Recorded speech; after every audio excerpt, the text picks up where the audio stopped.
తమిళనాట రాజకీయాలు రసవత్తరంగా మారుతున్నాయి. అధికార అన్నాడీఎంకేలో లుకలుకలు షురు అయ్యాయి. సీఎం పీఠం ఎక్కడానికి పావులు కదుపుతున్న శశికళకు షాక్ ఇచ్చారు పన్నీర్ సెల్వం. చిన్నమ్మ సీఎం పీఠం ఆశలపై నీళ్లు చల్లుతున్నారు సెల్వం. సీఎం పదవికి రాజీనామా చేసేందుకు ఒప్పుకోవట్లేదు పన్నీర్ సెల్వం. దీంతో అధికార పార్టీ రెండుగా చీలిపోతోంది. సెల్వం వైపు కొందరు ఎమ్మెల్యేలు, శశికళ వైపు మరికొందరు ఎమ్మెల్యేలు ఉన్నారు.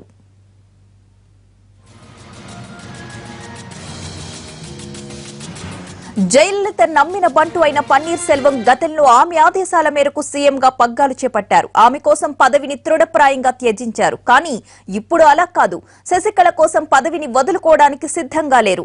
దీంతో జయలలిత మేనకోడలు దీపా జయకుమార్ సాయం కోరుతున్నారు. శశికళపై గళం విప్పుతున్న దీప మద్దతుతో ఈ గంట నుంచి బయటపడాలనుకుంటున్నారు. శశికళను పోయస్ గార్డెన్ నుంచి బయటకు పంపించడానికి, ఆమె పవర్స్ ను కట్ చేయడానికి కంకణం కట్టుకున్న దీపకు ఇప్పటికే కొందరు ఎమ్మెల్యేలు అండగా నిలిచారు. ఆ ఎమ్మెల్యేలు తన వర్గం ఎమ్మెల్యేలతో శశికళకు షాక్ ఇవ్వాలనుకుంటున్నారు పన్నీర్ సెల్వం.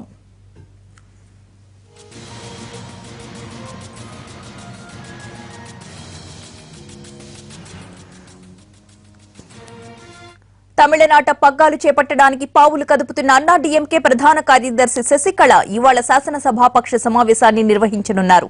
ఆమెను శాసనసభాపక్ష నేతగా ఎన్నుకోవడానికి ఈ సమావేశం నిర్వహిస్తున్నట్లుగా తెలుస్తోంది. ఇవాళ మధ్యాహ్నం అన్నాడీఎంకే ప్రధాన కార్యాలయంలో ఎమ్మెల్యేలు భేటీ కానున్నారు. జయ సన్నిహిత అధికారులందరినీ ఇప్పటికే శశికళ సూచనలతో సెల్వం సాగనంపారు. ప్రభుత్వ సలహాదారు షీలా హఠాత్తుగా రాజీనామా చేయడం, సీఎం ఆఫీసులో జయ నియమించిన ఇద్దరు ఐఏఎస్లు సెలవుపై వెళ్లడంతో శశికళ పగ్గాలు చేపట్టడం ఖాయమనే ప్రచారం హోరెత్తిపోతోంది. దీంతో పన్నీర్ సెల్వం కూడా తన పదవిని కాపాడుకోవడానికి ప్రయత్నాలు ముమ్మరం చేశారు. శుక్రవారం మెరీనా బీచ్ వద్ద అన్నాదురైకు అంజలి ఘటించిన తరువాత తిరిగి వెళుతున్న చిన్నమ్మకు సెల్వం మొహం చాటేయడం కూడా అన్నాడీఎంకేలో సంక్షోభం తప్పదనే సంకేతాలనే సూచిస్తున్నాయి.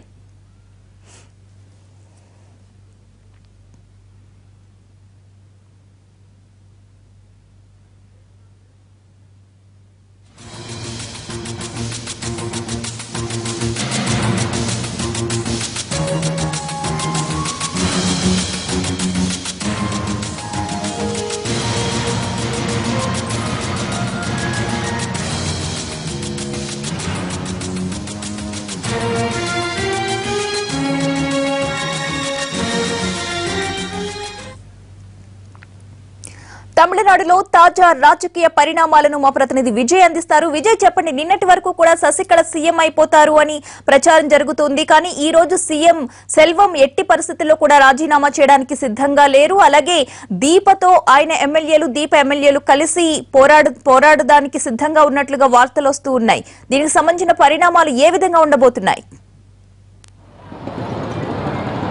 ప్రతిభ, మీరు చెప్పినట్లుగానే నిన్నటి నుంచి కూడా అంటే అందరూ కూడా ఇవాళ జరిగేటువంటి శాసనసభ సభ్యులకు సంబంధించినటువంటి ఈ సమావేశంలో ఏకపక్షంగా కూడా అందరూ కూడా ఒకే మాటతో శశికళను శాసనసభాపక్ష నేతగా ఎన్నుకుంటారు అనేటువంటి ప్రచారం అంతా కూడా జరుగుతూ వచ్చింది. అయితే ఒక్కసారిగా ఇవాళ ఉదయం నుంచి కూడా సిచ్యువేషన్ కూడా కొంత మారుతుంది అని చెప్పుకోవచ్చు. ఎందుకంటే ఇప్పటికే ముఖ్యమంత్రిగా ఉన్నటువంటి జయలలితకు అనుగుడు శిష్యుడిగా ఉన్నటువంటి పన్నీర్ సెల్వం ఆ ముఖ్యమంత్రి పదవి నుంచి తప్పుకునేదానికి తాను సిద్ధంగా లేరు అనేటువంటి ఒక వార్తలు కూడా వస్తున్నాయి. ముఖ్యంగా పన్నీర్ సెల్వానికి సంబంధించి ఇప్పటికే కొంతమంది ఎమ్మెల్యేల సపోర్ట్ కూడా ఉంది అనేటువంటి ఆ వాదనని పన్నీర్ సెల్వంకి సంబంధించినటువంటి మద్దతుదారులు కూడా పరోక్షంగా చెప్తున్నారు. అదేవిధంగా కేంద్రం కూడా పన్నీర్ సెల్వంకి పరోక్షంగా మద్దతు ఇస్తుంది అనేటువంటి వాదనను కూడా వీరు చెప్తున్నారు. మరోవైపు అంటే ఇవాళ మధ్యాహ్నం 1 గంటకు జరగాల్సినటువంటి శాసనసభ సభ్యుల సమావేశంలో అందరూ కూడా చిన్నమ్మను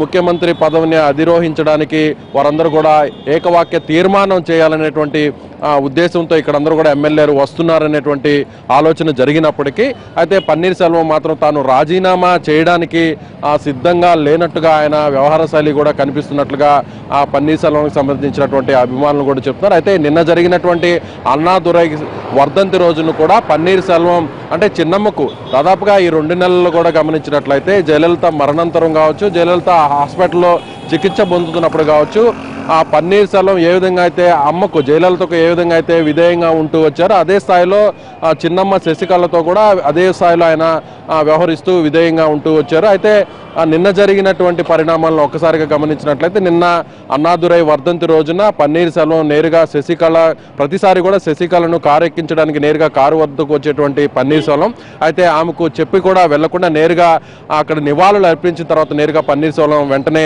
తన కారులో బయలుదేరి వెళ్ళినట్లుగా కూడా మనకి నిన్న జరిగినటువంటి వ్యవహార శైలిని బట్టి తెలుస్తుంది. అయితే ఏదేమైనా కానీ మరోవైపు కూడా ఇటీవల ఉన్నటువంటి రాజకీయ పరిణామాలు గమనించినట్లయితే డిఎంకే కూడా మరోవైపు స్టాలిన్ కూడా శాసనసభలో ఎక్కడ కూడా పన్నీర్ సెల్వం మీద నేరుగా టార్గెట్ చేస్తూ వ్యాఖ్యలు చేయకపోవడం, మరోవైపు డిఎంకే పార్టీకి సంబంధించినటువంటి కొంతమంది నాయకులు కూడా పరోక్షంగా తాము పన్నీర్ సెల్వంకు మద్దతు ఇస్తామనేటువంటి సంకేతాలను కూడా పంపిస్తుండడంతో పన్నీర్ సెల్వం ఇవాళ జరిగేటువంటి సమావేశంలో తన నిర్ణయం ఏ విధంగా ఉండబోతుందనేటువంటి చర్చనీయాంశంగా ఇక్కడ మారిందని చెప్పుకోవచ్చు. అయితే అన్నా డిఎంకే పార్టీకి సంబంధించినటువంటి నాయకులందరూ కూడా ఇదంతా కూడా ఆ టీ కప్పులో తుఫాన్ లాగే ఉంటుంది అనేటువంటి మాటలతో వారందరూ కూడా ఈ వ్యాఖ్యల్ని ఇప్పుడున్నటువంటి ఈ ప్రచారాన్ని అంతా కూడా వారు కొట్టివేస్తున్నటువంటి పరిస్థితిగా మనం చెప్పుకోవచ్చు. ప్రస్తుతం మనం ఇక్కడ ఉన్నటువంటి ఈ పార్టీ కార్యాలయం అన్నా డిఎంకే పార్టీకి సంబంధించినటువంటి ప్రధాన కార్యాలయం రాయపేటలో ఉన్నటువంటి ప్రధాన కార్యాలయంలో మరికొన్ని గంటలు అంటే 1 గంటకు ఈ సమావేశం ప్రారంభమవుతుంది. సమావేశం ప్రారంభానికి ముందే అందరూ ఇక్కడ ఉన్నటువంటి నాయకులు చెప్తున్న దాని ప్రకారం ముఖ్యమంత్రి పన్నీర్ సెల్వం ముందుగా ఇక్కడికి వచ్చి చిన్నమ్మకు ఆయనే నేరుగా స్వాగతం పలుకుతారు అనేటువంటి మాటలు కూడా ఇక్కడ ఉన్నటువంటి అన్నా డిఎంకే పార్టీకి సంబంధించినటువంటి నాయకులు చెప్తున్నారు. ఏదేమైనా కానీ మధ్యాహ్నం 1 గంటకు ప్రారంభమైనటువంటి 134 మంది అన్నా డిఎంకే పార్టీకి సంబంధించినటువంటి ఎమ్మెల్యేల సమావేశంలో ముందుగా పార్టీకి సంబంధించినటువంటి విషయాలను చర్చించిన తర్వాత అందరూ కూడా చిన్నమ్మ ముఖ్యమంత్రి అభ్యర్థిత్వానికి వీరందరూ కూడా మద్దతు పలకతారు. అదేవిధంగా చిన్నమ్మ రాబోయేటువంటి బై ఎలక్షన్లో అంటే జయలలిత ఎమ్మెల్యేగా ఉన్నటువంటి స్థానం ఏదైతే ఆర్కే నగర్ ఉందో ఆర్కే నగర్ నుంచి కూడా బై ఎలక్షన్లో జూన్లో జరగబోయేటువంటి బై ఎలక్షన్లో చిన్నమ్మను ఉప ఎన్నికల్లో పోటీ చేయాలిగా వీరందరూ పోటీ చేయాల్సిందిగా కోరేటువంటి పరిస్థితి కూడా ఉందని చెప్పి ఇక్కడ ఉన్నటువంటి చిన్నమ్మ అభిమానులు అదేవిధంగా పార్టీకి సంబంధించినటువంటి కార్యకర్తలు ముఖ్య నాయకులు కూడా చెప్తున్నారు. మరోవైపు పన్నీర్ సెల్వం నిన్న రాత్రి నుంచి ఇప్పటి వరకు జరిగినటువంటి పరిణామాలను ముఖ్యంగా ముఖ్యమంత్రి పన్నీర్ సెల్వం చిన్నమ్మకి ముఖ్యమంత్రిని చేయడానికి ఆయన ముందుకు వస్తారా లేదంటే ఆయన వెనకున్నటువంటి కొంతమంది ఎమ్మెల్యేల మద్దతు తీసుకొని ఆయన చిన్నమ్మ ముఖ్యమంత్రి అభ్యర్థిత్వాన్ని తిరస్కరిస్తారనేటువంటి మీద ఒక పెద్ద చర్చ అయితే మాత్రం ఇక్కడ జరుగుతుందని చెప్పి మనం చెప్పుకోవచ్చు. ఏదేమైనా కానీ వరుసగా రెండోసారి అధికారంలోకి వచ్చినటువంటి అన్నా డిఎంకే పార్టీకి దాదాపుగా 6 నెలల నుంచి కూడా అనేక రాజకీయ పరిణామాలు మారుతుండడంతో ఆ పార్టీలో నెలకొన్నటువంటి పరిస్థితులు అంతా కూడా ఒక రకంగా మొత్తం దేశవ్యాప్తంగా కూడా చర్చనీయాంశంగా మారాయని చెప్పుకోవచ్చు. 2 నెలల కిందట రెండోసారి వరుసగా ముఖ్యమంత్రి అయినటువంటి జయలలిత హాస్పిటల్లో చికిత్స పొందుతూ ఆమె మృత్యువాత పడడం, ఆ తర్వాత వెంటనే ఆమెకు శిష్యుడిగా ఉన్నటువంటి అనుంగుడుగా ఉన్నటువంటి పన్నీర్ సెల్వం ముఖ్యమంత్రి కావడం, ఆ వెంటనే చిన్నమ్మ ఎవరైతే జయలలితకు సంబంధించినటువంటి నిచ్చెల్లి సన్నిహితురాలుగా ఉన్నటువంటి శశికళకు నేరుగా పార్టీ ప్రధాన కార్యదర్శి పదవిని కట్టబెట్టడం, ఆ వెంటనే పార్టీ ప్రధాన కార్యదర్శి కట్టబెట్టినటువంటి కేవలం 30-40 రోజుల తరువాత నేరుగా ఆమె సీఎంగా ఉండాలి అనేటువంటి వాదన పార్టీలో బలపడడంతో మరోవైపు ఇవాళ ఉన్నటువంటి పరిస్థితులను బట్టి పన్నీర్ సెల్వం ముఖ్యమంత్రిగా ఉన్నటువంటి పన్నీర్ సెల్వం చిన్నమ్మను సీఎం చేయడానికి ఎంతవరకు సహకరిస్తారు, ఆయన రాజీనామా చేస్తారా లేదా అనేటువంటి దాని మీద కూడా ఒక చర్చనీయాంశంగా ఇక్కడ మారిందని చెప్పుకోవచ్చు తమిళనాడు రాజకీయాల్లో. మరోవైపు గత 2-3 రోజులుగా జరిగినటువంటి పరిణామాలను మనం గమనించినట్లయితే ఇప్పటికే జయలలితకు అత్యంత సన్నిహితురాలుగా ఉండి జయలలిత హాస్పిటల్లో చికిత్స పొందుతున్నప్పుడు మొత్తం పాలనా వ్యవహారాలని కూడా తానే ముందుండి నడిపించినటువంటి ప్రభుత్వ సలహాదారుడుగా ఉన్నాడు ప్రతిభ విజయ్. మరి డిఎంకే వ్యూహం ఏ విధంగా ఉంది అంటే అన్నా డిఎంకేలో ఇప్పుడు చూస్తున్న సంక్షోభాన్ని అవకాశంగా మార్చుకుని ప్రభుత్వాన్ని పడగొట్టే ఛాన్సెస్ ఏమైనా ఉన్నాయా? అవిశ్వాస తీర్మానం ప్రవేశపెట్టే యోచనలు ఏమైనా ఉన్నారా డిఎంకే? డిఎంకే కూడా ప్రతిభ మీరు చెప్పినట్లుగా ఇక్కడ ఉన్నటువంటి పరిస్థితులంతా కూడా ఆసక్తికరంగా గమనిస్తున్నట్టుగా మనం భావించవచ్చు. ఎందుకంటే ఇప్పటికే గణతంత్ర దినోత్సవ వేడుకల్లో కూడా స్టాలిన్ నేరుగా వేడుకల్లో పాల్గొనడం, ఆ తర్వాత స్టాలిన్ రిపబ్లిక్ డే వేడుకల్లో ముఖ్యమంత్రి కాన్వాయ్ వస్తుండగా స్టాలిన్ తన వాహనాన్ని కూడా పక్కకు జరిపి ముఖ్యమంత్రిని కాన్వాయ్ని ముందుకు వెళ్లే విధంగా ఆయన సంకేతాలు ఇవ్వడం, మరోవైపు అసెంబ్లీలో కూడా ఎక్కడా కూడా నేరుగా టార్గెట్ చేయకపోవడం, ఇటీవల జరిగినటువంటి జల్లికట్టు ఉద్యమంలో ఎక్కడ కూడా నేరుగా పన్నీర్ సెల్వం మీద స్టాలిన్ చాలా దురుసుగా ప్రవర్తించేటువంటి వ్యాఖ్యలు కూడా చేయకపోవడం, ఇవన్నీ కూడా పరిణామాలు గమనించినట్లయితే ఆ డిఎంకే పరోక్షంగా చిన్నమ్మను సీఎం కానివ్వకుండా అడ్డుకునేటువంటి ఎత్తుగడ ఏమన్నా వేస్తుందనేటువంటి ఇక్కడ చర్చ కూడా నడుస్తుందని చెప్పుకోవచ్చు.